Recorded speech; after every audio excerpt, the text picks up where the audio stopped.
Φίλοι μου, μαζί και πάλι με ένα ακόμα βίντεο, μια πανεύκολη σταφυδόπιτα. Πάμε να τη φτιάξουμε. Τα υλικά μας είναι μία κούπα ηλιέλαιο, μία κούπα ζάχαρη, μία κούπα πορτοκαλάδα με ανθρακικό, 2 κούπες αλεύρι για όλες τις χρήσεις, μισή κούπα μαύρες σταφίδες και ένα μπέικιν. Θα αλευρώσουμε τώρα με το αλεύρι λίγο τις σταφίδες. Ξεκινάμε με όποια σειρά θέλουμε και τα χτυπάμε όλα μαζί.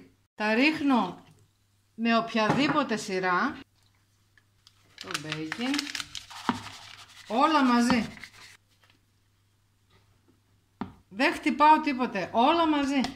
Τα χτυπάμε όλα μαζί όπως είπαμε. Βάζουμε σε ένα ταψάκι 30 εκατοστών λαδόκολλα ή αλλιώς βουτυρώνεται και αλευρώνεται. Ρίχνουμε το μείγμα. Το ψήνουμε σε προθερμασμένο φούρνο με αντιστάσεις στους 150 βαθμούς, 160 εκεί γύρω, περίπου μία ώρα. Έτοιμη η σταφυδόπιτα, την αφήνουμε αρκετές ώρες να κρυώσει καλά. Για να δούμε. Είναι πάρα πολύ ωραία και νηστίσιμη. Αυτά για σήμερα φίλοι μου, την άλλη εβδομάδα πάλι μαζί. Γεια σας!